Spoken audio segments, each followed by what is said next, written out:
Hello everyone. ఈరోజు మనం LASIK surgery అదే రిఫ్రాక్టివ్ సర్జరీ తర్వాత తీసుకోవాల్సిన జాగ్రత్తలు, వాటి మీద ఉన్న అపోహల గురించి కొన్ని డౌట్స్ క్లియర్ చేసుకుందాము. నా పేరు doctor Praneeth, cornea, cataract and refractive surgeon in sharp vision eye hospital. Refractive surgery అదే మనం నార్మల్గా లేసిక్ అనే సర్జరీ అవ్వగానే కొంచెం ఐస్ బ్లర్గా ఉంటాయి. ఒక 2 to 3 days వరకు బ్లర్గా ఉండొచ్చు, depending upon procedure. Last time చెప్పినట్టు స్మైల్, పిఆర్కే, లేసిక్ ఇలా ఎన్నో టైప్స్ ఉంటాయి, దాన్ని బట్టి ఉంటుంది. బట్ ఈవెన్చువల్గా 1 to 2 weeks 100% విజన్ వస్తుంది. అంత లోపల పేషెంట్స్ కొన్ని జాగ్రత్తలు పాటించాలి. కంట్లో నీళ్లు, దుమ్ము పడకుండా ఒక 4 to 5 days జాగ్రత్తగా ఉండాలి. నీళ్లు పడకుండా అంటే ఫేస్తో వెట్ వైప్స్తో తుడుచుకోవాలి. ఇన్ కేస్ లాంగ్ హెయిర్ ఉన్నప్పుడు సెలూన్కి వెళ్ళి ఇలా పెట్టి చేసుకుంటారు కదా, కంట్లో పడకుండా, అలా స్నానం మాత్రం చేసుకోవచ్చు. ఇంకోటి ఇంపార్టెంట్ ఏంటంటే స్లీప్ బాగా ఉండాలి. టెన్షన్ లేకుండా హాయిగా పడుకుంటే రికవరీ కూడా ఫాస్ట్గా ఉంటుంది.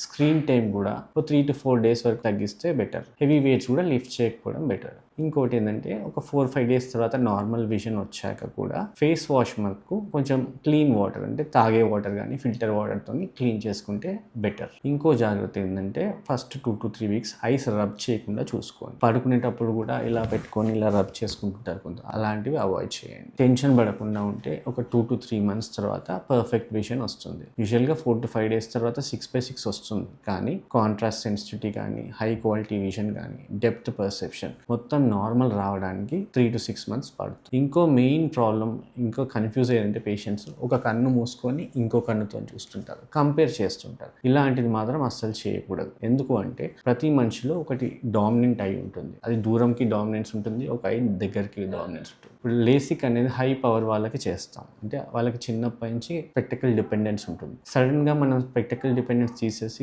పవర్ కరెక్ట్ చేసినప్పుడు కొత్త విజన్ వస్తుంది. ఆ విజన్ బ్రెయిన్కి అలవాటు కావడానికి టైం పడుతుంది. దాన్ని న్యూరో అడాప్టబిలిటీ అంటాం. ఆ న్యూరో అడాప్టబిలిటీ అయ్యేటప్పుడు మనం ఇలా వన్ ఐతో మూసి ఇలా కంపేర్ చేస్తుంటే బ్రెయిన్ కూడా కన్ఫ్యూజ్ అవుతుంది అండ్ రికవరీ ప్రాసెస్ కూడా లేట్ అవుతుంది. సో అలాంటిది మాత్రం చేయకండి. 2 to 3 months 100% విజన్ రెండింటికి వస్తుంది. ఈ సర్జరీ బాగా క్యాలిక్యులేట్ చేసి హై లెవెల్ మెషిన్స్తో చేస్తాం. సో ఆటోమేటిక్గా అంతా పర్ఫెక్ట్గా అవుతుంది. ఐ రికవరీ, న్యూరో అడాప్టబిలిటీ రెండు సైమల్టేనియస్గా అవ్వాల్సిన ప్రాసెస్, వాటంతలో వాతే అవుతుంటాయి. అంత లోపల పేషెంట్స్ భయపడద్దు. ఇంకో most common side effect LASIK surgery వల్ల డ్రై ఐ, గ్లేర్ కొంతమందికి ఉంటుంది. అందుకని మేము ఐ డ్రాప్స్ 3 to 6 months వరకు లూబ్రికేషన్ డ్రాప్స్ వాడమంటాం. ఎందుకు వస్తుంది అంటే మనం లేజర్తో ఒక నర్వ్స్ బర్న్ చేస్తాం, అవి డెవలప్ కావడానికి టైం పడుతుంది. సో కొత్త నర్వ్స్ డెవలప్ అయ్యి అంత విజన్ నార్మల్ రావడానికి టైం పడుతుంది. సో ఈరోజు మన టేక్ హోమ్ మెసేజ్ ఏంటంటే, మేము చెప్పినట్టు సర్జరీ తర్వాత టెన్షన్ పడకుండా స్లీప్ ప్యాటర్న్ బాగా ఉండి మంచిగా ఐ డ్రాప్స్ వేసుకొని న్యూరో అడాప్టబుల్ టైం ఇస్తే వాళ్ళకి పర్ఫెక్ట్ విజన్ వస్తుంది. Thank you.